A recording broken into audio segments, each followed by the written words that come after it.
When people think of bodybuilding, they often think of the Muscle Beach era in Venice, California. Well, Abbotsford had its own Muscle Beach era back in the 90s. Welcome to the legendary gyms of Abbotsford.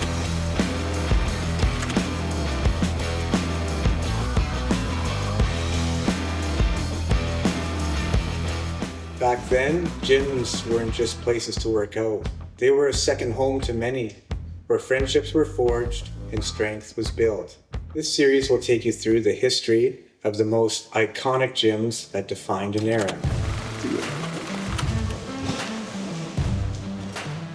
For me, it all started at Gator'sGym. I was just a skinny kid when I started lifting, barely 13, searching for confidence in a place where I could find my strength. My peers were mostly running track or shooting hoops, but I found my passion in lifting. And Gators was the place that took my lifting to the next level. I managed Cedar Park Fitness. I started as an employee, managed Cedar Park Fitness Center, and then when they switched over, Eagle Gym, then they switched over and Gators bought it out. And there were a couple of owners inside there, came there. Oh yeah, Bodyworks, that Sean McKinney bought Bodyworks. That was a gym before Gators was Bodyworks with Rob Van Der, he owned that. Located in a basement, you had to descend a staircase to enter. That gave the gym an almost secretive underground vibe. Looking back and I mean, we didn't have the best equipment. Downstairs it was cold, it was all concrete and cement, but it was ours. Because I love that dungeon atmosphere that Gators had. What were your memories of Gators? Sweaty dreams. There was no air conditioning back then. We had no AC. We had the big fan back then. There was one piece of tape and it was hanging off the bar. So you'd hope for the best. Like you're just gripping. So one side of the bar is taped for pull downs or pull-ups. Chin-ups, and one side just kind of smooth. You kind of went with the way it was for sure. We had old Nautilus equipment, the old big Nautilus equipment. That was fun equipment for sure. We didn't realize what we had till it was gone. Very well made, and you would get a really good pump on it. Go down the stairs, it was dark. But you know what? The camaraderie in there and everybody that trained in there meshed great. It was probably one of the better places to train because it was old school. You know, bang your weights around, loud music in there. And the group of guys that we all trained with all had the same mindset, so it was pretty cool. There was more atmosphere, more camaraderie. No one was worried about. There's no social media back then. So there's no Instagram. There's no camera setting up, taking a picture, and you're getting in the way of a picture. No one, selfies or videos for sure. When you go look yourself, you go in the bathroom, you drop your gear, and you're in front of the mirror, and you that's what you look like, and you show your friends, and that's it. So that's in their memory. Click. Lighting in there was great. We all put baby oil on, took it off, and you go in and get pumped, and it comes out onto the surface. Fun times. You're young, immature, and you're just having fun. After a grueling leg workout, climbing those stairs felt like a victory in itself. You would look forward to having the protein shakes at the bar after a hard workout, or a plate of chicken and rice with Louisiana hot sauce. But I remember the chicken and rice. Yeah, and at that time too, like I just got married. It caused a lot of problems in my marriage because I would sit at the gym, I'd be gone 2 hours, and my wife was phoning the gym and going, "Are you coming home?" What truly made Gators special was the community. You guys remember a show called Cheers, where they would, it was the main road, and then you'd walk down the stairs and you go into this pub in Boston, and you'd walk in and everybody would be like, "Hi," and they'd call out your name, and that's what it reminded me of. But walking down the stairs, you'd come down and like friend right away. Like what's the TV show Cheers, where everybody knows your name, right? I'm sure that's been mentioned before. Rob Vest was one of the strongest people, like yourself, that I've ever seen. Wow. He was a legendary strong guy that fell under the radar. Yeah. People didn't know how strong that guy was. Yeah. And but Rob was the first person I've ever seen. Now get this, he had 4 plates on, and he had chains on the plates. He had these great big chains, and he did 4 plates with chains. Wow. He said, "Hey Dewey, can you take these chains?" Like he was a real freak. I worked for Rob for Gators, right? For I don't know how long it was, maybe a year, maybe 6 months. He would clean it up, and he'd walk up to me from behind and put it on my back, and I'd squat 225. Wow. That's what he would do, because we didn't have any squat racks. The owners Sergio and Rob welcomed everyone, from seasoned lifters to newcomers like me. And I went to Gators, and there was a really cool guy named Siri Babalacqua who ran the gym, and he was a really awesome guy. Yeah.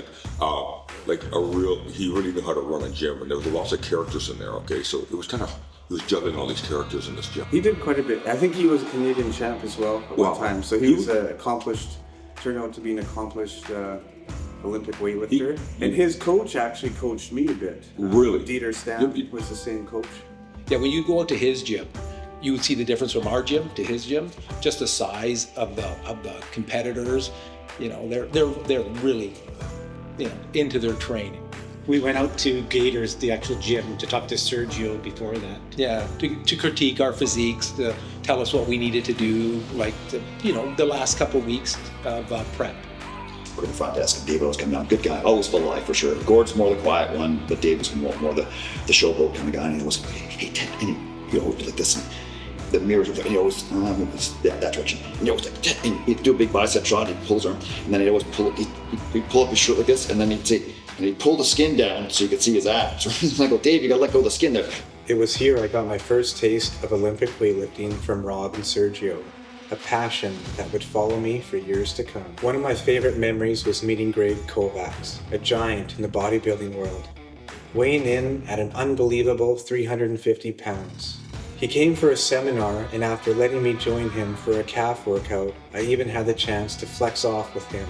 It was moments like these that inspired me to push myself to compete at a local bodybuilding competition at age 16. But just as I was in competition preparation, tragedy struck. I just remember, I think just coming to try to work out one day, and there's a sign on the door that there was a fire and we couldn't go downstairs. And we thought, hey, you know, once they clean up, we'll be 2-3 weeks, maybe a month.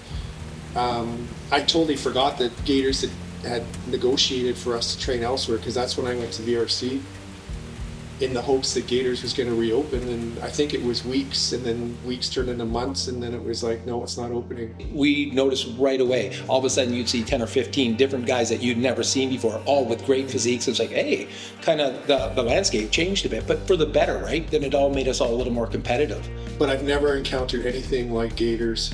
And I would, if there was something like that, I would probably do it. But the spirit of the gym lived on. The people who trained there spread out to other gyms. It was then I started meeting other local legends like Ted Kewen at Fitwells in Mission, and many others at VRC and Raptors. After Gators, a few other gyms tried to capture the same magic. WorldGym was one of them.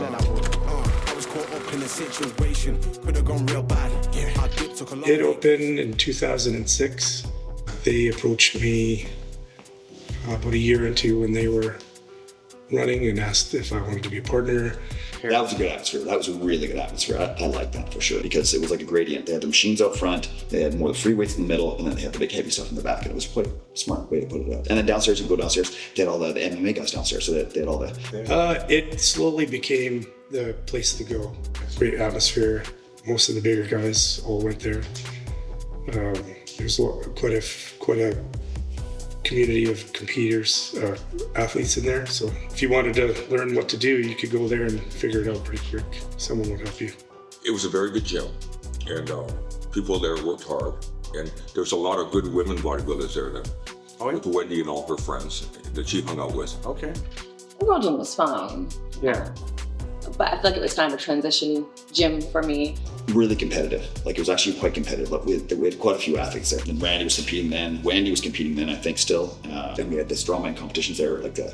We had two strongman competitions there. World Gym was a good club. But it was short-lived and destroyed by a fire in what many believed to be a case of arson. It was, yes, it was a case of arson. I don't exactly know the full extent of who and what and when, other than I was the person that closed it the night before, and I woke up to it being on the news on fire. There's a lot of stories and things out there, but the accuracy of them are probably not very accurate. There are a couple of really suspicious people hanging around there the last 2 days. Oh, And the police are all there. okay. The police are all there the day before it burned down. Oh, really?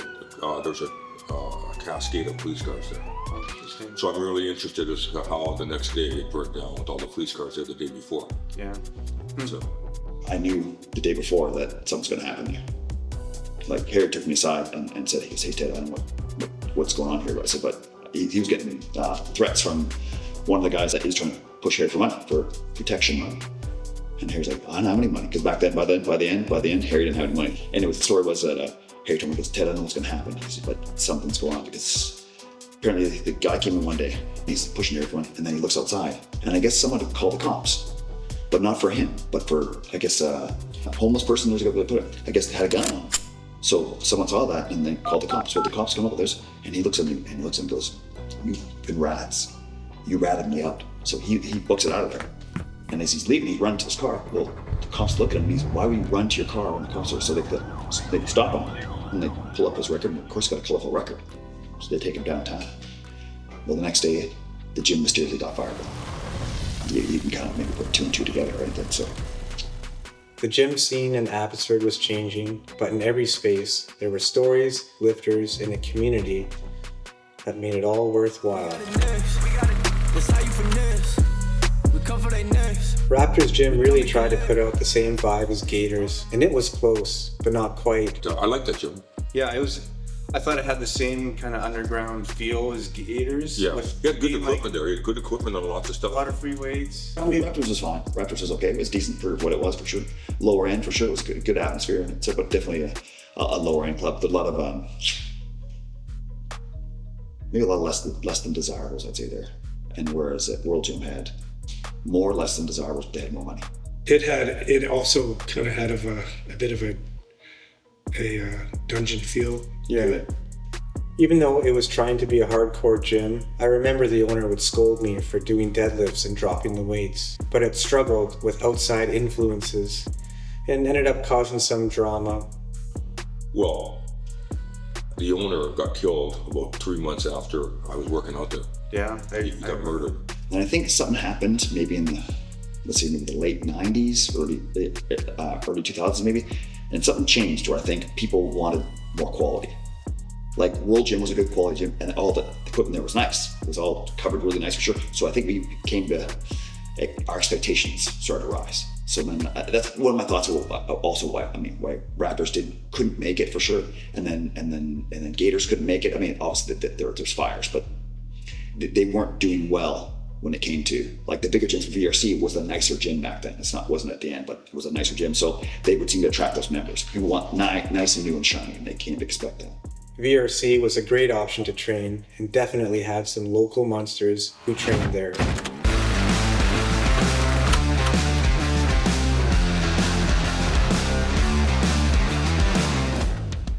Yeah, it was definitely higher end from Gators. I felt like that I was able to take it to the next level because I think that core group at Gators, all of a sudden, like the 20 or 30 of us, all of a sudden there was like 60 to 80 of us at VRC. It was busy. Like I don't want to guess right numbers, but I'm guessing like 60 to 80 people be there at a time. It was awesome. Everyone was so, like, it was serious but fun at the same time. And it was just so neat to see, like, it's the same people and commitment and yeah, like you said, it was like a second home and a second family. Great people in there as well. It almost had like a cultish kind of feel.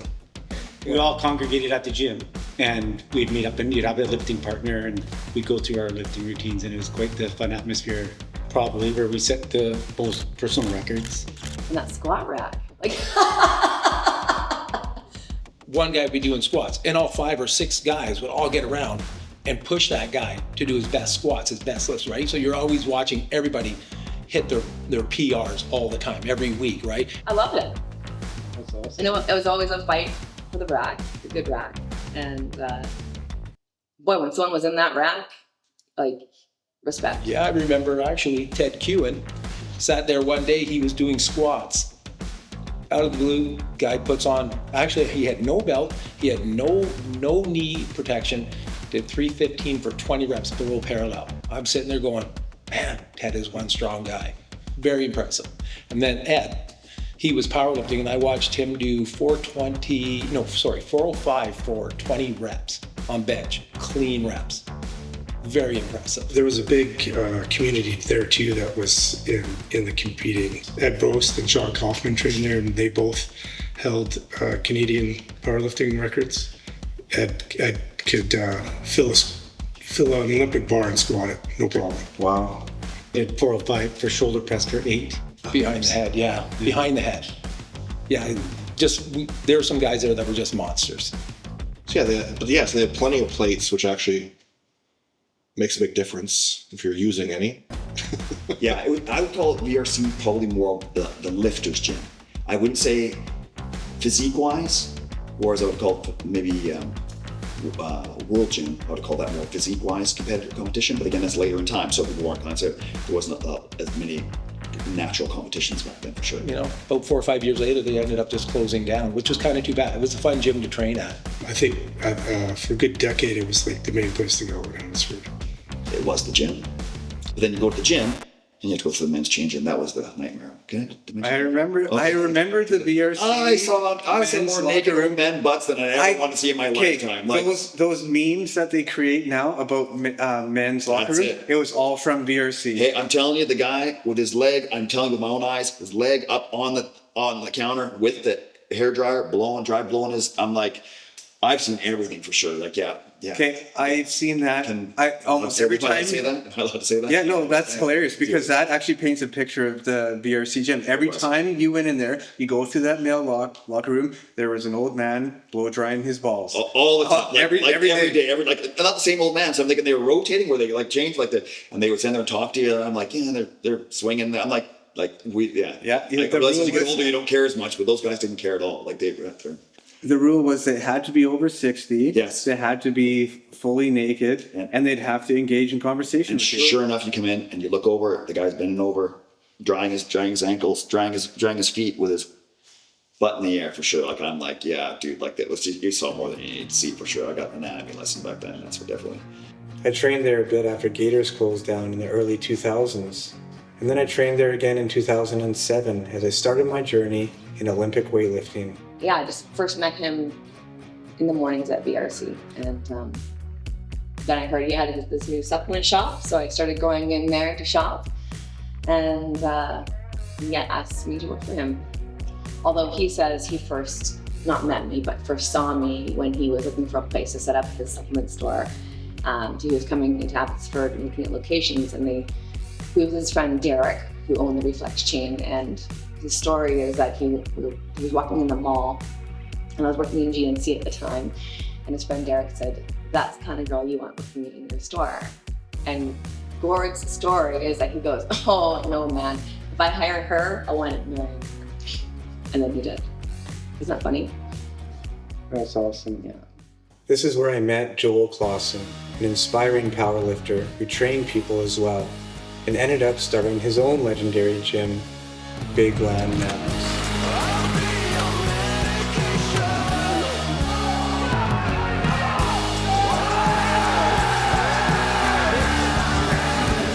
Kind of had this dream of a better atmosphere, of more focused atmosphere of training for competition. We had the back, like 2/3 of this corner unit. The landlord used the front, kind of the showroom to store all his crap and filing cabinets and printers and old couches and stuff. And it was grungy. It's very grungy, but it was very cheap. I think it was like $500 a month, whatever. And it was like month by month. There was no lease or anything. Basically, we take a consensus about what does the gym need, what does everyone want, and then I'd hunt these things down at auctions or at wherever, random places. Or just roll into the trailer and just like load up everything and bring it back to the gym, and like gym members would just come, just kind of volunteer to come get more equipment because it benefited them too, right? Yeah, all of a sudden it was like we had way too many people in there at one time. Turns out that people valued actually being able to train hard without putting your deadlifts down too loud, and you can't use chalk, and you made a small grunt. You're just trying to be intimidating and whatever. And it's like, you know, all the people here are probably the nicest people in the gym. There was like no parking.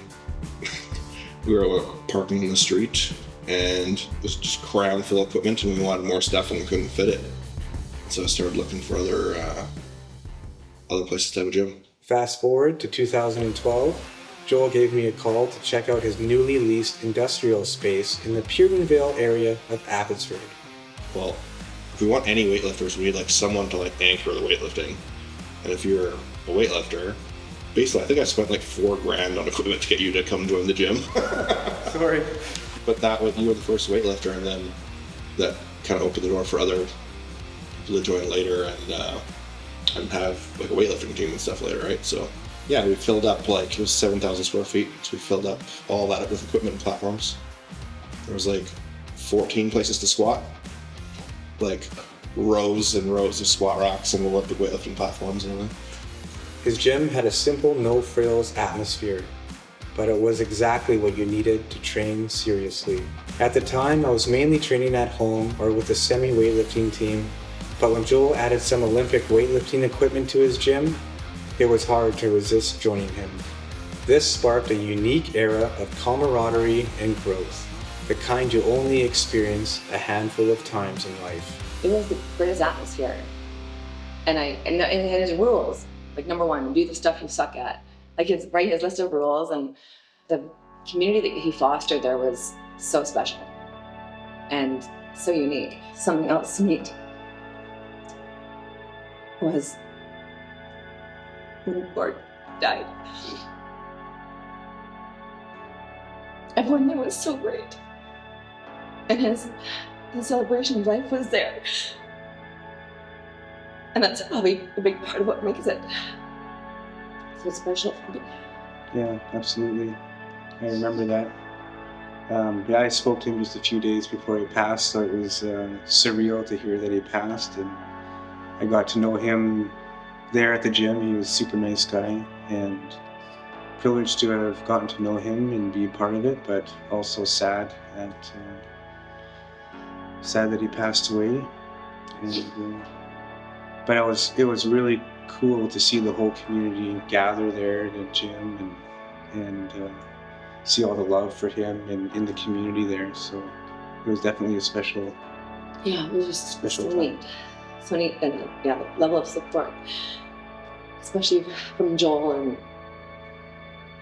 I mean, Gord was such a big part of that gym, of any gym. Yeah. He was just larger than life, right?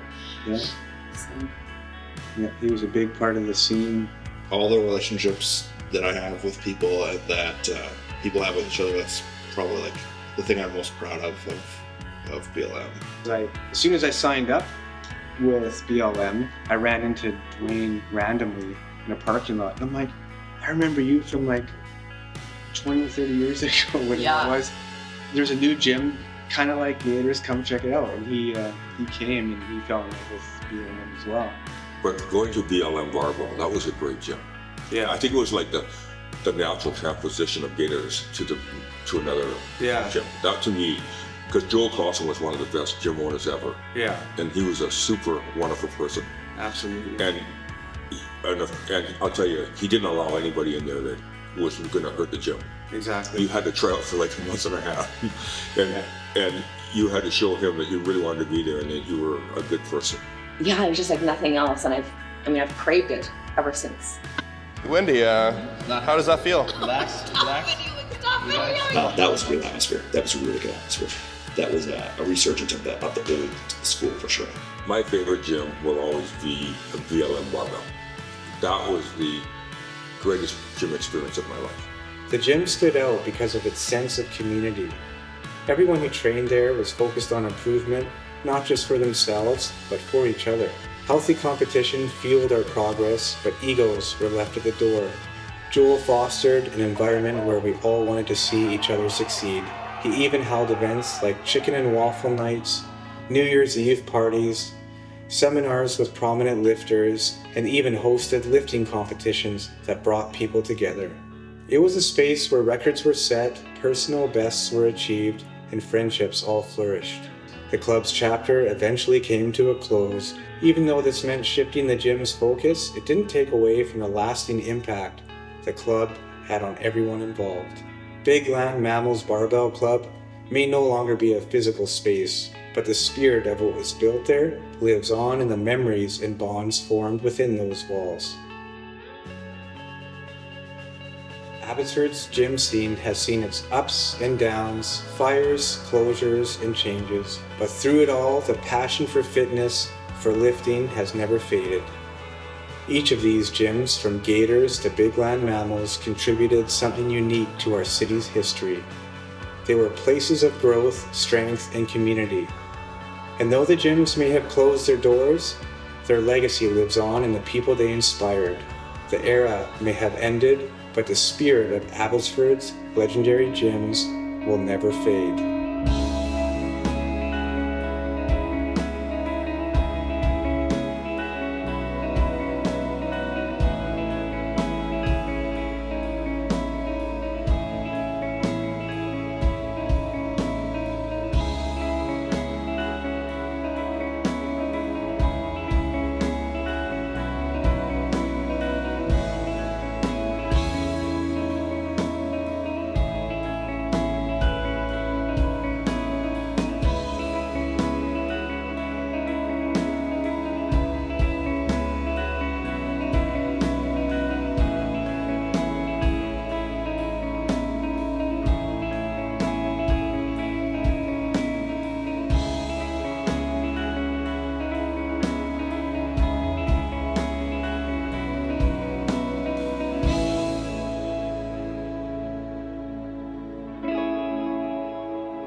Heavenly Father, I'm thankful, Lord, for this opportunity. Thank you that you've placed this in Jonathan and Justin's hearts. And for everyone who comes here, please keep them safe. And in my words and my actions this day, Lord, may I glorify you. And just keep me honest, I pray. In Jesus' name, amen. Amen. Thanks, John.